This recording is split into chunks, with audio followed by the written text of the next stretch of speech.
My name is Dorothy Hayes. I'm 44 years old, and until one Thursday night, I thought I knew exactly who I was married to. If you had asked me a year ago who the most loyal person in my life was, I wouldn't have hesitated. I would have said my husband, Max. I would have said it confidently, even proudly, like someone who finally believed she'd made one good decision after a lifetime of rebuilding. We met when my life was still fragile. I was clawing my way out of a financial mess, trying to stabilize my business, trying to believe in myself again. Max was steady, calm, the kind of man who didn't raise his voice and didn't hesitate when I needed help. When my cash flow dried up, he loaned me money from his savings without a lecture. When I doubted myself, he told me not to quit. I used to joke that I hit the jackpot marrying him. That illusion lasted longer than it should have. Max had a daughter from his first marriage. She was 18 and living with us full time. I'll call her Maya. At first I tried. I really did. I took her out to dinner when she aced an exam, helped her apply for a part-time job, taught her how to drive when Max kept postponing it. She smiled, said thank you, played the part. But there was always distance, like she was performing politeness for her father's sake. Sometimes I'd catch her staring at me, not angry, not sad, just blank. When I asked if something was wrong, she'd shrug and say, "You're not my mom." I told myself that was normal, that young adults struggle with step-parents, that patience would fix it. It didn't. She grew colder, sharper, rolled her eyes when I spoke, interrupted me mid-sentence, made small digs like, "Mom wouldn't have done it that way." And Max defended her. "She's stressed," he'd say. "Don't take it personally, Dorothy." I started swallowing things I shouldn't have, convincing myself that keeping the peace mattered more than being respected. Then came the night that erased everything. It was a Thursday. I remember because I'd just come back from a brutal client meeting. The house was too quiet when I walked in, heavy, like the air was holding its breath. Max was sitting on the couch, hands clenched, eyes glassy. Maya stood near the wall, arms crossed tight, pretending to look scared. Max looked up at me and said, "We need to talk. Not we should talk, not can we talk. We need to talk." My stomach dropped. "What's going on?" I asked. Maya started crying instantly. Not messy crying, controlled, rehearsed. "I can't live here anymore," she said. "She makes me uncomfortable." For a second, I thought I'd misheard. "What?" I whispered. Max stood up. "Is that true, Dorothy?" I laughed. Not because it was funny, but because it felt unreal. "Max, are you serious right now?" I didn't even finish the sentence. He slapped me. Hard. My cheek burned. My ears rang. His voice shook with rage. "How could you?" he shouted. "How could you even think about doing that to my daughter?" Everything inside me collapsed at once. "I didn't do anything," I said quietly. "She's lying." He didn't hear me. "Pack your things," he said, pointing toward the hallway. "You're leaving tonight." I held my face, still stunned. "I didn't touch her," I said. "You know me." He looked at me like I was something rotten. "I don't want to hear it." Maya sobbed louder. Max rushed to her, wrapped his arms around her, and I watched from across the room like an intruder in my own life. They stood there, together, united. I tried one last time. "We've been together for years," I said. "You know who I am." His voice was ice. "You need to go before I call someone to make you leave." I waited, for doubt, for hesitation. Nothing came. So I packed. My hands shook so badly I kept dropping things. I knew I had a legal right to stay, but I left anyway. I wouldn't give them anything to twist. When I reached the door, Max stood there, arms crossed. Maya was behind him, still crying. But she was smiling. Just a little. That smile burned itself into my memory. "Don't contact us again," Max said. The door slammed. The sound echoed down the street as I stood there in the dark, suitcase at my feet, realizing my marriage had ended in a lie he didn't even question. He didn't ask. Not once. I walked until my legs burned, cold air drying the last warmth out of me. I didn't know where I was going, just anywhere that wasn't there. I pulled out my phone and scrolled until one name stopped me. Derek. A friend, someone I trusted. He answered on the second ring. "Dorothy, I need a place to stay," I said. "Just a few days. No questions. Come over, doors open." That was it. And somehow those 3 words saved me. Derek's couch wasn't comfortable, but it was safe. That mattered more than sleep. That first night, I lay there staring at the ceiling while my mind replayed the same scene on a loop. Max's face, twisted with disgust, Maya's trembling voice, the sting of his palm across my cheek. What haunted me most wasn't the slap. It was the speed. How fast he chose a story where I was a monster. How easily he erased every year we built together. Around dawn, my phone buzzed. A message from Max. 4 words. You're a monster. I stared at it until the screen dimmed. My fingers hovered over the keyboard, wanting to type 100 different things. How dare you? You know me. Ask her what she's lying about. But every possible response felt like walking into a trap. So I did the one thing I'd never done in our marriage. I said nothing. By noon, Derek was already dressed for work.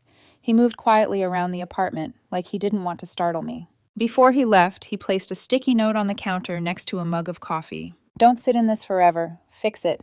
Fix it? The words almost made me laugh. Like a lie that big could be fixed with a conversation. But the note planted a thought I couldn't shake. If Max was going to destroy my life with words, then I needed something stronger than words to protect myself. I needed paper. Proof. A record. Not for revenge, at least not yet. For survival. That afternoon, I found a small law office 2 streets away.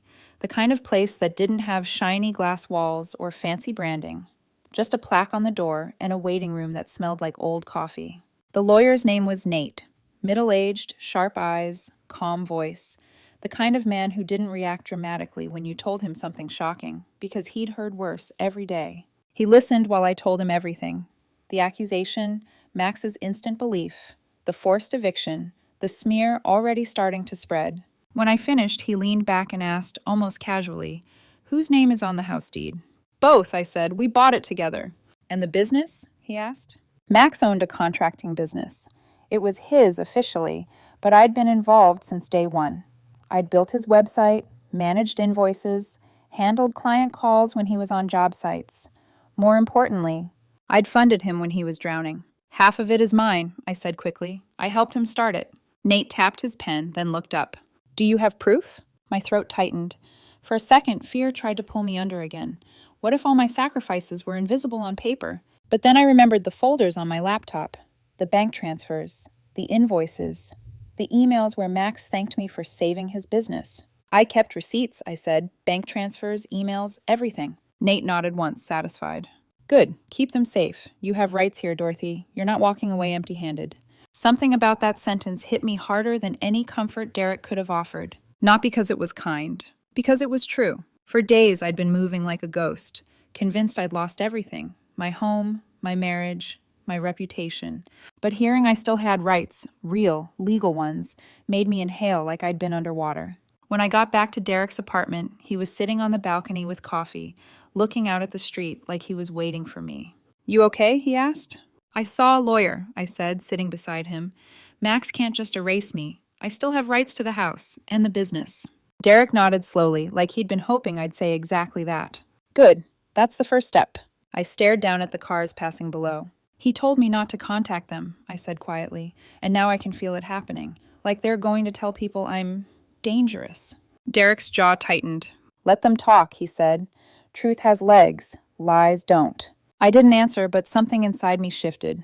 Not healed. Just steadied. That night, while Derek slept in his room, I opened my laptop and started digging. I made folders. House, business, bank transfers, emails, texts. I printed what I could, saved screenshots, exported bank statements.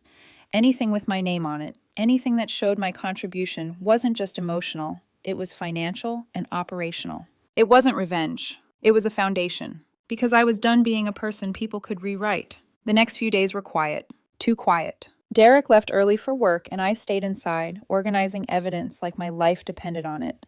Because it did. I kept checking my phone out of habit, expecting Max to crack, to text something like, "Can we talk?" Or, "I'm sorry, I overreacted." Nothing. Not even a question. Just silence. And then, the smear campaign arrived exactly the way I knew it would. Clean, curated, and designed to look innocent. Derek came home one afternoon holding his phone like it was something fragile. "You should see this," he said carefully. He handed it to me, and there it was, a post from Maya. A photo of her smiling in a cafe, cheeks perfectly lit, coffee cup in hand like she was living a normal teenage drama, except the caption was a knife. "Finally safe from my stepmom. Some women hide their true colors well. No names, no tags.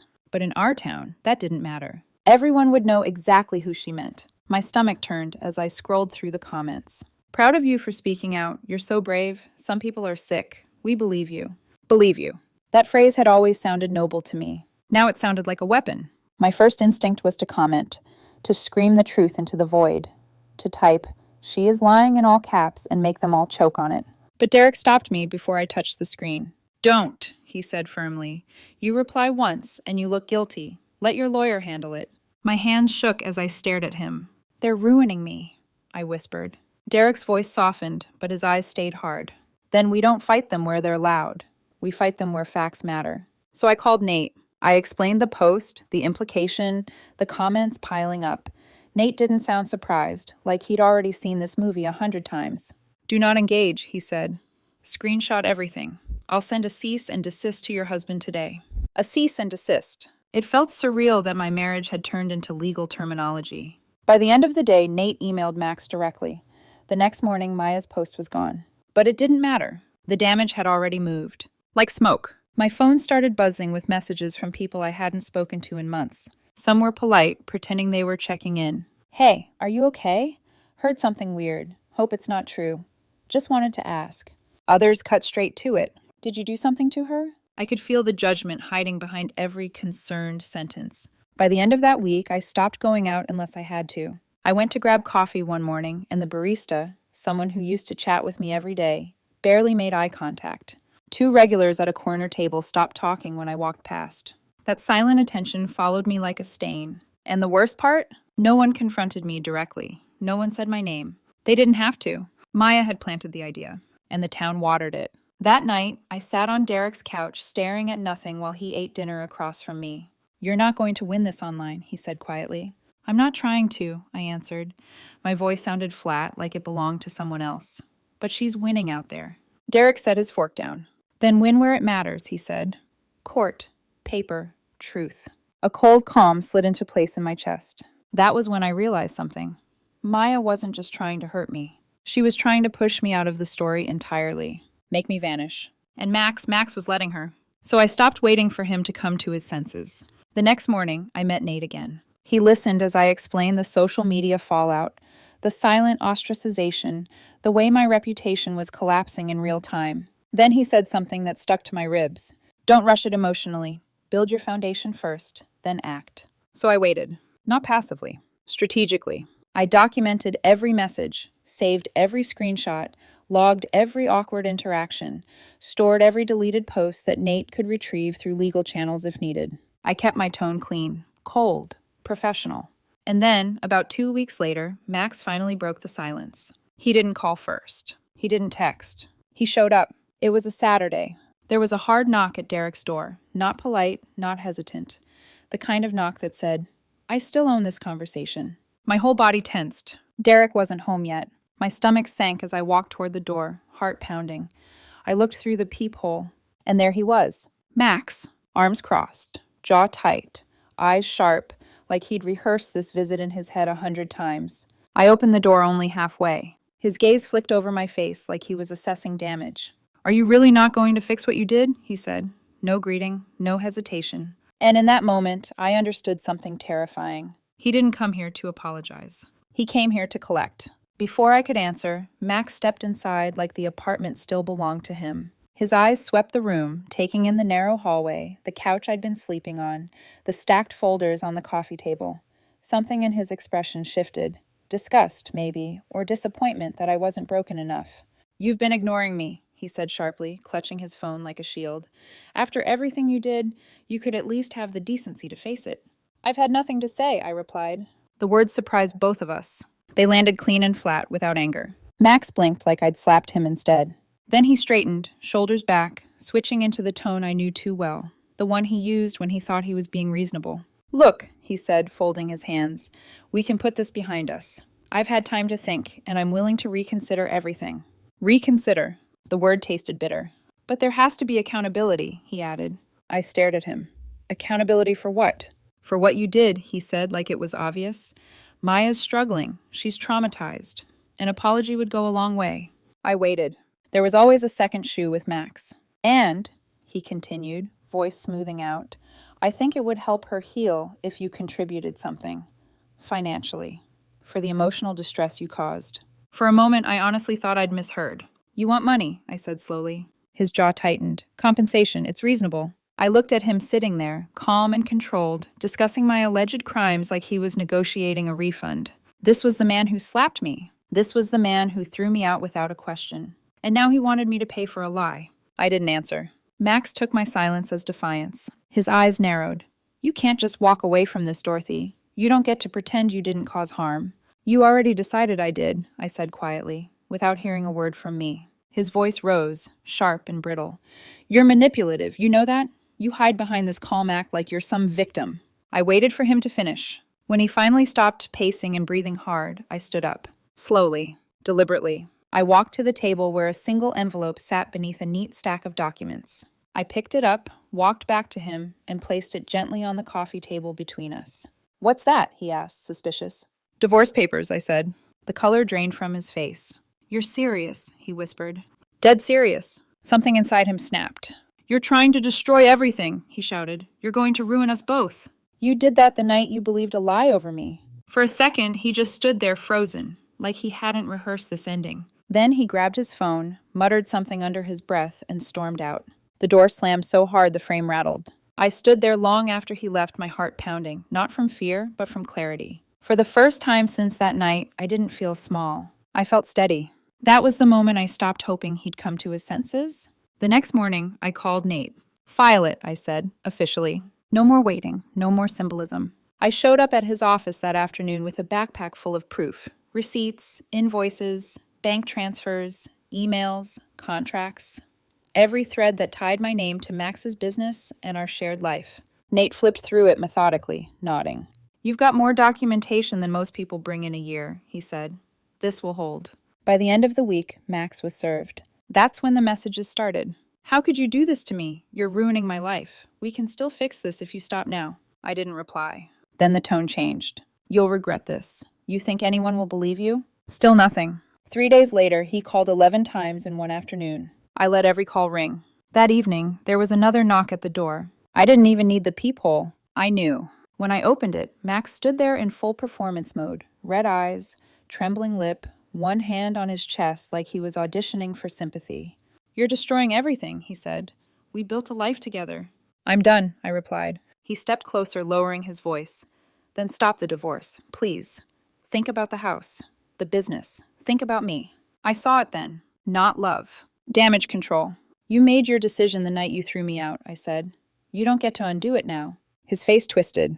You're doing this to punish me, he shouted. You're ruining my daughter's life. I didn't move. You ruined your own life, Max. His breathing turned shallow, eyes wild. Then he screamed, sharp and sudden. You hit me. The words sliced through the room like glass. For a second, I stood there stunned. My hands were at my sides. I hadn't even taken a step toward him. You hit me, he yelled again, louder this time. And that's when I heard a door open behind me. Derek stepped out of his room. He took in the scene in one glance. Max's wild eyes, my stillness, the space between us. No, she didn't, Derek said calmly. I saw everything. Max froze. He hadn't known Derek was home. You need to leave, Derek said firmly. Now. Max looked between us, panic flickering across his face. You'll regret this, he hissed. He stormed out, slamming the door. The silence afterward was thick. Derek ran a hand through his hair. He's losing control. Don't ever be alone with him again. I won't, I said. I opened my phone, hit record, and dictated everything. Time, date, exact words. Then I sent it straight to Nate. He accused me of hitting him. Derek witnessed it. The reply came minutes later. Good move. Keep documenting. Do not open the door again without legal protection. The next day, Nate added Derek's statement to my case file. He's trying to bait you, Nate said. Let him dig his own hole. So I did nothing, and watched him dig. By the end of the month, Nate called. Everything's filed and accepted, court dates confirmed. That night, I sat at the desk in Derek's apartment, folders stacked neatly in front of me. A month of restraint, of silence, of proof. My phone buzzed. Court date, the 14th, be ready. I typed back one line. I've been ready since the night he lied. And for the first time since I walked out of that house with a suitcase and no voice, I smiled. Because this time, he wouldn't be able to interrupt me. The truth was finally going to speak. The courthouse was smaller than I expected. Not dramatic, not imposing. Just beige walls, fluorescent lights, and the faint smell of old paper and disinfectant. For weeks, I'd imagined this place as a battlefield. Instead, it felt like a quiet room where lies went to suffocate. I arrived early with Nate. He carried 2 thick folders under his arm, clipped and labeled. I carried nothing in my hands. Everything I needed was already documented. Across the aisle, Max walked in 10 minutes late. He didn't look at me. He walked straight to his seat like he was stepping onto a stage, jaw set, shoulders squared. Behind him sat Maya. Her arms were folded tight across her chest, her glare sharp enough to cut glass. Nate leaned closer. "Stay calm. Let the documents do the talking." I nodded. I didn't trust my voice anyway. The judge entered, firm, expressionless. We all rose. When he spoke, his tone was brisk, unimpressed by drama. Proceedings began quickly. Nate opened with a short, factual statement. The length of the marriage, the jointly purchased home, my documented financial and operational involvement in Mac's business. No emotion, no embellishment. He placed a folder on the desk. "Your Honor," he said, "this file contains direct evidence of Mrs. Hayes' contributions to the business, financial, administrative, and contractual." Max's attorney shifted uncomfortably. When the judge turned to Max, asking if he disputed ownership, Max smiled faintly, confident. "The business was mine," he said. "She just helped here and there." "Helped?" Nate echoed. He stood and held up a bank statement. "You mean the startup funding from her personal account? The website development invoices billed under her name? The rent payments she covered while the company was operating at a loss?" Max hesitated. "That was temporary support," he said weakly. Nate flipped another page. "This transfer, $10,000, marked capital contribution, signed by you." The judge raised an eyebrow. "Mr. Hayes," he said, "that doesn't sound temporary." Max opened his mouth. Nothing came out. For the first time since I'd seen him walk in, his mask shifted. We moved on to the house. Mortgage statements, both signatures, shared payments. Every time Max tried to interrupt, the judge stopped him. "Mr. Hayes," the judge said sharply at one point, "if you don't have evidence to contradict this, we'll proceed with what's documented." His hand trembled when he reached for his water. Then came the emails. Nate printed one enlarged copy and read aloud. "You've done so much for this business, Dorothy. I couldn't have started without you." He looked up. "That's your email address, correct?" Max's face drained of color. "Yes, but..." "But what?" Nate asked calmly. "That was before she turned on me." The judge didn't respond. He just made a note. Behind Max, I could see Maya leaning forward, whispering urgently in his ear, her expression tight with panic. She looked nothing like the frightened girl from her post. She looked angry, desperate. Then the judge asked the question that made the room go silent. "Mr. Hayes, did you remove your wife from the marital home without proof of wrongdoing?" Max swallowed. "I had to protect my daughter." "From what?" the judge asked. "You testified under oath that there was no police report, no investigation, no witnesses. Is that correct?" Max's lips parted. No sound came out. The silence answered for him. The judge sighed. "We'll take a short recess before issuing a preliminary ruling." When he left, the courtroom buzzed with whispers. Max rubbed his temples, head shaking slightly. For the first time, he didn't look angry. He looked small. I stood and walked into the hallway, my legs shaky but light, like I'd been carrying a weight for months and someone had finally lifted one corner of it. I was standing by the stairs when Maya's voice cut through the air. "You think you've won?" I turned slowly. She was shaking with fury, eyes blazing. "You ruined everything," she spat. "You took everything from him." I didn't move. "You're greedy. You never loved him. You just wanted the money." I looked at her for a long moment. "Funny," I said calmly. "I'm not the one who lied to destroy a marriage." Her mouth opened. No words came out. The confidence that had fueled her for months flickered and died. She turned and stormed down the steps, heels clacking until the sound disappeared. Nate joined me minutes later. "Judge will finalize next week," he said. "It looks very good for you." I nodded. I hadn't won anything yet, but the truth had finally been allowed into the room, and it was doing just fine on its own. The following week passed quietly. Too quietly. Then Nate called. "The ruling's in." I went back to the courthouse with the same folders, the same calm. The judge didn't waste time. "The court finds that the business constitutes marital property," he said, "and awards Mrs. Hayes 50% of its total value. Mr. Hayes is also ordered to cover Mrs. Hayes' legal fees due to prior false declarations and failure to comply with discovery." Mac's shoulders slumped. Maya stood abruptly and stormed out, the door slamming hard enough to make the judge pause. I gathered my papers without a word.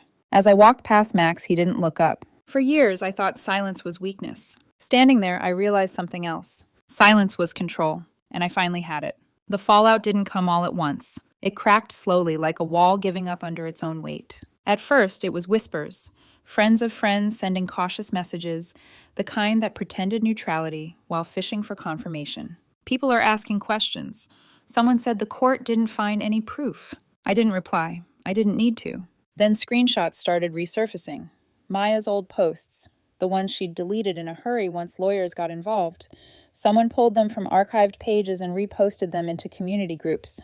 Didn't this girl accuse her stepmom? Why is the court saying something else? The narrative flipped almost overnight. Not loudly, not dramatically, just quietly. Exactly the way truth prefers to move. Nate called me the morning the leaked messages surfaced. "Don't comment," he said. "Let the truth breathe."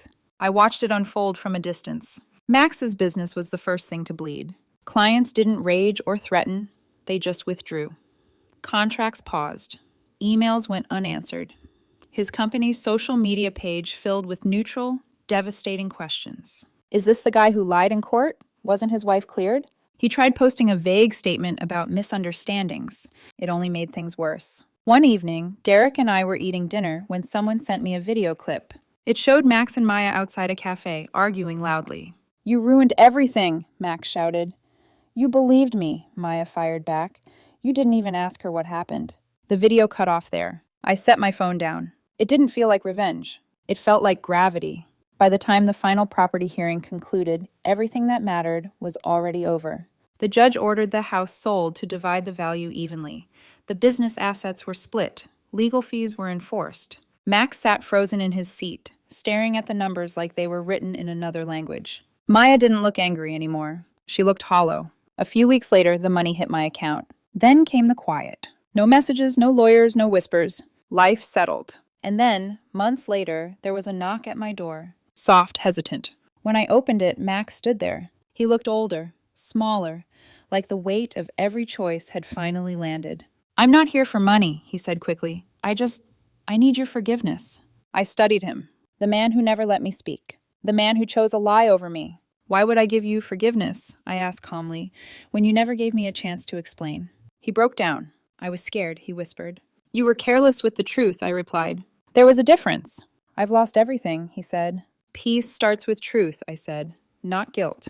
He left without another word. That night, I opened a small box I'd kept hidden away. My wedding ring, old photos, house keys. I drove to the river and let them go. The splash was quiet, final. When I got home, I locked the door, turned off the lights, and sat in stillness. For the first time in years, I felt free. Not because I won, but because I walked away.